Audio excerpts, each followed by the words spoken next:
Hey, what's up everyone? Welcome to this session on chord inversions. Before I go any further, I want to point you to the acoustic guitar unit. At the end of the acoustic guitar unit, I did a couple of videos where I cover actual chord inversions for 6 of the keys that we play in most often, which are C, D, E, G, A, and B. And I walk you through, on the acoustic, the primary voicings that I like to play for the 1, the 2 minor, the 1 over 3, 4, 5, 6 minor, 5 over 7, and the 1 again. And I walk you through that slowly. So head over to the acoustic guitar unit and really watch all of it. It's really helpful as you're a rhythm player as well. But on this specific session, we're going to focus on what we call triads. Now a triad, it has the word tri in it. It just means 3. It just means 3 notes. And basically, a lot of times in electric guitar world, we're playing triads with a driving delay or a little bit of drive, and we're playing 3 notes, or sometimes we're just playing 2 notes, but we still kind of call them triads, even though by definition that's wrong if we're only playing 2. But we just call them triads, and it's kind of in the higher strings, higher register, and it's really a lead guitar or kind of EG1 voicing in the context of the mix. So for this, we're going to focus on that. And on this, I'm really going to focus on 2. There are more than 2, and we'll cover more of those maybe at another unit. But I like to call this first one the 1-5-1 root position. And I only say that because the 1, the B, we're in the key of B. The 1, it just has a 1, a 5, and a 1.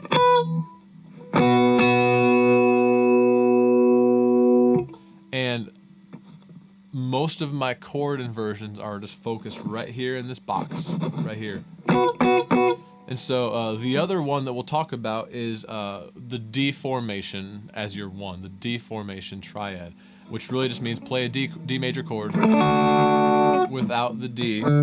Just play these 3 fretted strings and slide them anywhere on the neck. There's the B. And so we're going to cover the 1 through all of the inversions, all of the Nashville numbers that we've talked about. Check out our meta theory unit 4 as well. It'll help you understand some of the things that we're saying.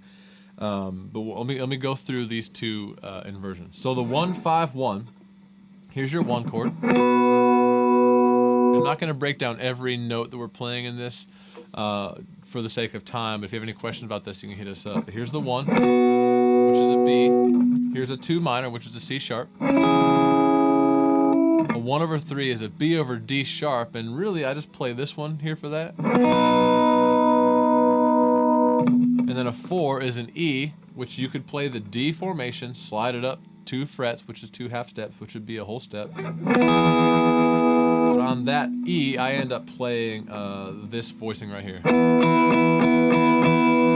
So 1, 2 minor, 1 over 3, which is a B over D.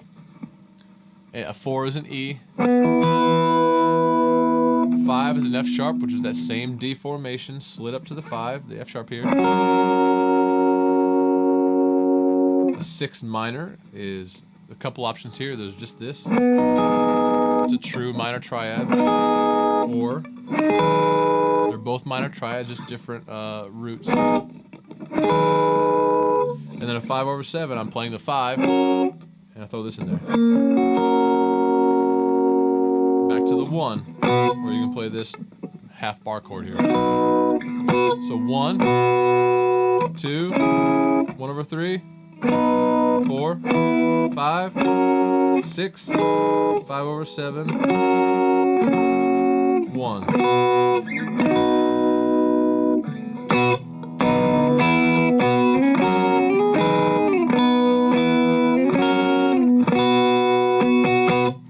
A lot of options inside of that. So commit that to memory, and you can move that same voicing, which is all in the box, up to any key that you want. And just a little tip, I typically play that anywhere from the key of B, which is kind of starting on the 4th fret here, all the way up to the key of F sharp. Once I get to G up here, you can play it up here, and every now and then I'll play voicings there. I typically default to the other inversion that we'll show you in a second here. but you can play in the key of B, great, the key of D, sorry, great here.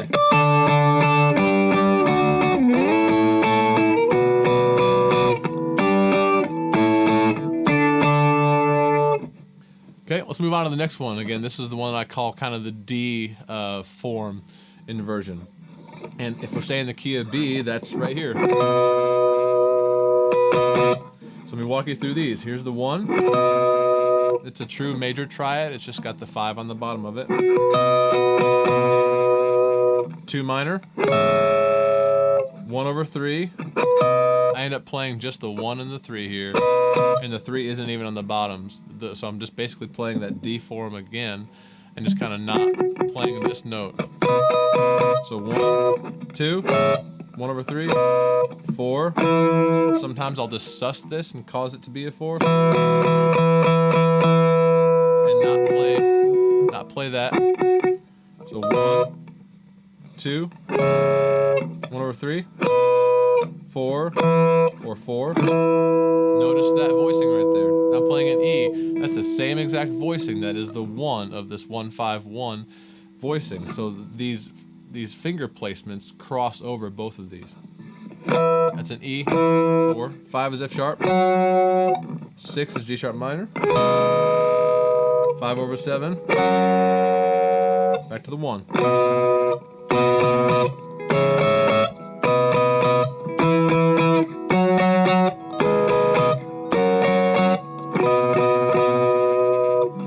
And if I were to kind of just mess around and play between those two voicings, let me show you an example of that. I'm going to throw a little bit of a verb and delay on here so you can kind of get an idea of what that might sound like.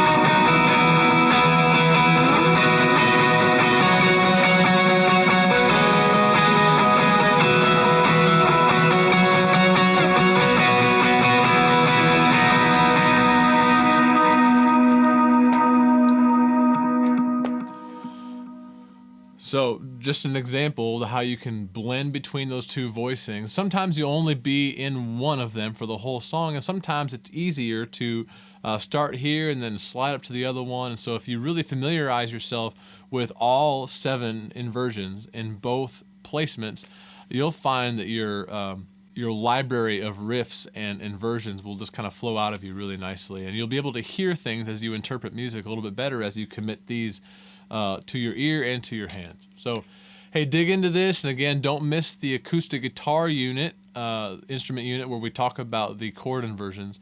If you have any questions about any of this, let us know.